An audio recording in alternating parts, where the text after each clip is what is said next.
Welcome to this podcast episode brought to you by AGS Agriculture Global Solutions, your partner for better farming practices in Malaysia. Whenever we head out to an estate, it doesn't matter if it's in Johor or all the way over in Sabah, there's this real sense of pride, right? In a well-kept field. Absolutely. You look up at the canopy, you check the fruit set, and then you look down. And for generations, the sign of a good manager was a spotless field. Clean circles, bare paths, not a weed in sight. Exactly. It looks disciplined, it looks efficient. But today, I think we're going to challenge that picture a little bit. It definitely looks efficient to our eyes, yes. But the reality is, sometimes the cleanest plantation is actually the most vulnerable one. And that's a really scary thought for anyone managing a budget. But it's exactly what we need to get into today. We're looking at a problem that eats into profits all across Malaysia, the bagworm. A very persistent problem. It is. Despite all our technology, all the chemistry we have, this pest, it just won't go away. And in some places, it feels like it's getting worse. It is getting worse in some places. So the mission for our discussion today is pretty simple.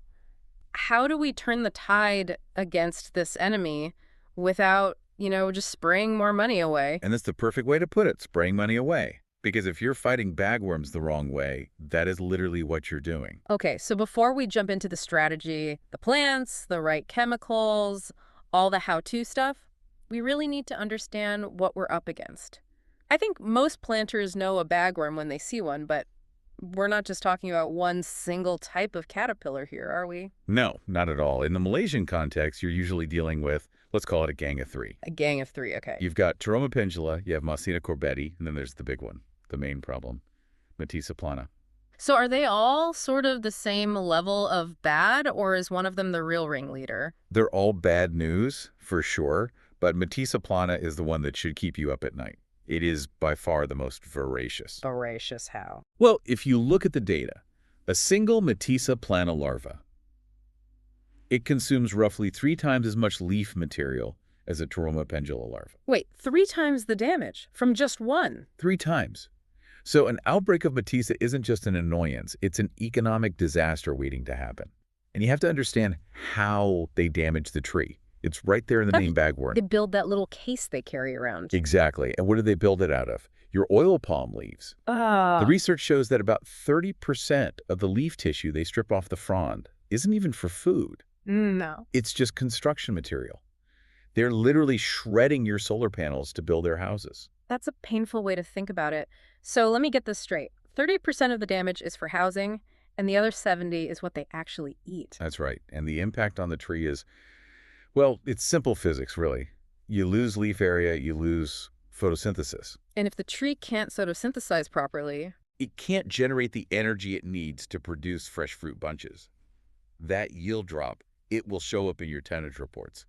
Maybe not tomorrow, but you'll definitely see it in the next cycle. So we know they're hungry and they're wasteful. But here's the part that I've never really understood. We've been growing oil palm forever. We have all these powerful pesticides. Why are we still talking about major bagworm outbreaks now? Shouldn't we have this problem solved? You would think so, wouldn't you? But this is where a little bit of history really explains the present. If you go back to the 1950s, the early 60s, back in Malaya, bagworm outbreaks were actually pretty rare. Really? So what changed? Did the bugs get tougher? No, we changed. Our management practices changed. That was the era when broad-spectrum organochlorine insecticides were introduced. Heavy hitters. The really heavy hitters. The idea was basically scorched earth. You see a pest, you spray everything to kill it. And I'm guessing it worked. It killed the bagworm. Oh, it killed the bagworms perfectly. The problem is it killed everything else, too. And that's the real tragedy here. What do you mean? The bagworm has natural enemies. There's a whole ecosystem of police out there in your plantation, parasitoids, predators, that naturally keep the bagworm numbers low. Okay. When we started using those broad-spectrum chemicals, we wiped out the police force even more effectively than we wiped out the criminals. Why, though? Why do the good guys die off easier than the bad guys? It really just comes down to mobility. The bagworm is pretty static, right? It sits on a leaf in its little bag. Right. But the predators, the beneficials, they're hunters. They're flying around, crawling from tree to tree, looking for prey. And because they're so much more mobile, they get exposed to the chemical far more. So you spray the field and you basically create a vacuum. Exactly. A total vacuum. But here's the kicker. Pests, like bagworms, They reproduce incredibly fast. They bounce back really quickly. The predators, the little wasps and beetles, they take much, much longer to recover their So population. the pests come back They first. come back first, and when they do, there's no police force left to stop them. So the population just explodes into a massive outbreak. It's a boom and bust cycle that we're actually causing. Precisely. And since the 1990s or so, we've seen this problem getting worse. Hmm. And it always points back to two main culprits, Hmm. using the wrong chemicals and this obsession with clean weeding. Let's talk about clean weeding, Yeah. because I know for a lot of our listeners, that's a sensitive subject. You want your field to look tidy. Of course. It makes harvesting easier. You don't lose loose fruit in the undergrowth. But you're telling us this clean look is actually dangerous. I am. It's what I call the clean weeding myth. When Yeah. you scrape the ground bare or you spray every last bit of green that isn't a palm tree, you are destroying the home of your allies. You're starving the very insects that want to work for you for free. Okay, so let's meet these allies. If I'm walking through my rows tomorrow, who am I looking for? Who's on my side? You've basically got two main groups, Yeah. the parasitoids and the predators. Parasitoids. Sounds like something from a sci-fi movie. It's very sci-fi, actually. They're mostly tiny little wasps like Dolichogenidia myticeae. They're small but absolutely deadly. The female wasp finds a bagworm, and she lays her egg inside the living caterpillar. Inside the worm, while it's alive. Yep. The egg hatches, and the little wasp larva just eats the bagworm from the inside out. That's sufficient. It's a targeted assassination. The bagworm dies, and a new wasp flies out to find another victim. Okay, and what about the predators? These are your brute force squad. My favorite is the assassin bug Sicanus dichotomus. Great name. And it lives up to it. It has this long, sharp beak, a proboscis. It just walks up to the bagworm, pierces right through that protective case, stabs the larva, and then, well, it sucks out the body fluids. Wow, that's brutal. It's nature.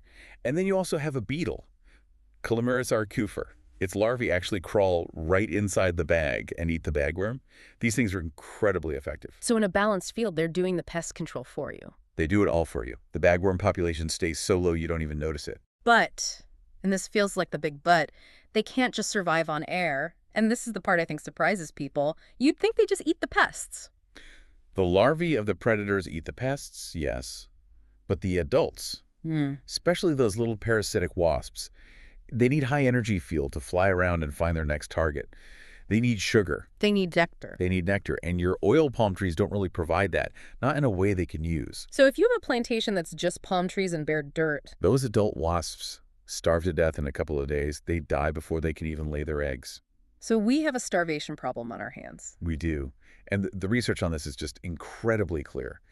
If you provide those parasitoids with a source of nectar, they survive up to 9 times longer. 9 times. 9 times. Just think about that from a labor perspective. Yeah, If your worker can stay on the job 9 times longer, imagine how much more work gets done. that's a huge multiplier.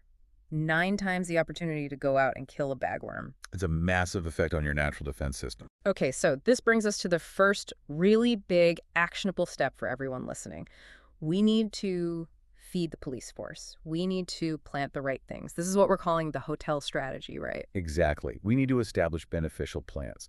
And I want to be really specific here because I know farmers hate weeds. We're not saying just let everything grow. We are saying plant-specific tools. All right, give us the go-to list. What should we be planting along the roads or in some of the open patches? The top-tier plant, the absolute best for nectar, is Cassia covenensis. The science is totally solid on this one. The parasitoids just love it. Okay, is there a downside? A catch? It's a little bit high maintenance. It flowers seasonally. And if you get a really long dry spell, Cassia can struggle. It can stop flowering. So you might need to replant it or manage it a bit more actively. High reward, but some effort involved. Yeah. Got it. What if I want something more reliable? Something I don't have to babysit? Then you want Turnera, specifically Turnera subulata or Turnera omifolia. You've seen them everywhere. They have those white or yellow flowers that open up in the morning. Ah, the 8 o'clock flowers. That's the one. The absolute beauty of Turnera is that it flowers continuously. Every single morning, the diner is open for business, rain or shine. So Turnera is like the 24-hour convenience store for our wasps. It's the perfect analogy. That consistency is vital. The bagworms are always there, so your predators need to be fed always. Any other options? Euphorbia heterophylla is a decent one too, but I have to give a warning. There's a plant called Acistasia gangetica. You see it all over plantations. And grows like crazy. It really does. And look, technically, the beneficial wasps do like its flowers, Mhm. but Asaceae is a very aggressive weed. It competes directly with your palms for water and fertilizer. So the cost outweighs the benefit. Massively. So please do not plant Asaceae. Stick with the Turnera or the Cassia. So the instruction is clear. Get rid of the Asaceae, but protect and plant Turnera and Cassia. Don't spray the roadsides bare. Build these little safe zones, these refuges for your army. You're building an army, that's right. Okay, that covers the landscape. But let's be realistic. Sometimes an outbreak just happens. Maybe the weather's perfect for them. Maybe your neighbor's field is a mess. The house is on fire. You have to put it out. Right. Sometimes you do have to intervene. But we just said spraying can kill the good guys. So how do we kill the bagworms without destroying this whole ecosystem we've just built? What's the rule for chemical discipline? The rule is one word: selectivity. You need a sniper rifle, not a bomb. You have to avoid what we call BSLRC pesticides, broad-spectrum long residual contact. Those are the ones that kill everything they touch. So what should we use instead? What are the active ingredients to look for? The modern gold standard is an active ingredient called chlorantraniliprole. That's a mouthful. How does it work differently? It's a stomach poison, and that's the key difference. The chemical has to be eaten by the insect for it to work. Ah, I see where this is going. The bagworm chews on the leaf, it eats the poison, and it dies. Yeah. The parasitic wasp, it lands on the leaf, it walks around looking for a bagworm, but it doesn't eat the leaf, so it's perfectly safe. That is just smart chemistry. It is. Another great option is to use biologicals like Bacillus thuringiensis or just beeton. It's a natural bacteria that only affects caterpillars. It's harmless to humans, birds, and totally harmless to your beneficial wasps. Now, the application method matters a lot too, right? Because even with a safe chemical, fogging an entire estate feels, I don't know, inefficient. It is inefficient and it's risky. The best method, the gold standard for palms that are tall enough, is trunk injection. Walk us through why that's so much better. Well, just think about containment. You drill a small hole, you inject the selective insecticide directly into the tree's trunk. The tree's own vascular system then carries that poison up into the canopy, distributing it into all the leaf tissue. So the leaf itself becomes a poison trap. Precisely. But the outside of the leaf is clean. The air is clean. You're not spraying poison everywhere where it can drift and hit your beneficials. You keep the weapon completely contained inside the target. That sounds like the perfect way to protect that police force we were talking about. They can fly around safely while the bagworms are eating the treated leaves and dying off. It's the most compatible method with a good integrated pest management program. There was one other tool in the notes traps. Is that something a smallholder can really use effectively? Oh, absolutely. It's called pheromone trapping, and the biology is fascinating. The female Metissaplana bagworm, she actually never leaves her bag. She doesn't even have wings. So she just waits there. She just waits there and releases a special scent of pheromone to call all the males to her. So she rings the dinner bell, so to speak. You could say that. So what scientists did was create sticky traps that are baited with a synthetic version of that exact scent. You hang them up, and all the winged males fly straight into the trap. And if you catch all the males? You break the breeding cycle. No males, no mating. No mating, no new eggs. And no new eggs means no next generation. It's been shown in trials to really reduce the population without a single drop of poison. It's basically birth control for pests. It is. And it's a great tool for monitoring your population levels, too. So we have a whole toolkit here. We're not helpless, but it does sound like it requires a real shift in mindset. You're moving away from, just spraying on a schedule because that's how it's always been done. That's the only way you're going to protect your yield for the long term. You have to start managing the ecosystem. Let's try and boil this all down. If someone's listening to this and planning their work for next week, what are the 3 main takeaways? What should they write on their whiteboard? Okay, here are the 3 pillars. All Number right. 1 is landscape. Stop cleaning every single weed. Plant Turnera or Cassia along your roads and terraces. You have to feed your beneficials. No nectar, no police force. It's that simple. Okay, number 2. Chemical discipline. If you have an outbreak, don't panic and reach for the cheap, broad-spectrum stuff. You'll just cause a worse outbreak next year. Use selective insecticides like chlorantraniliprole or B-grotati, and please, use trunk injection whenever you can. Keep the poison in the tree, not on your allies. And the 3rd one? Mindset. You have to start viewing clean weeding as a potential risk factor. A perfectly bare field is a field with no immunity. It is defenseless.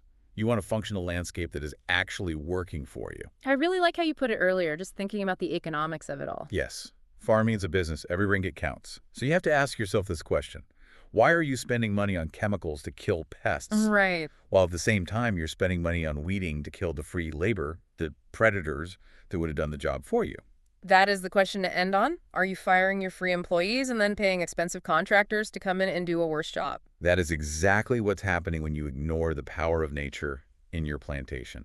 Well, next time you're out in the field, look at those little wasps and beetles with a bit more respect. They're saving you money.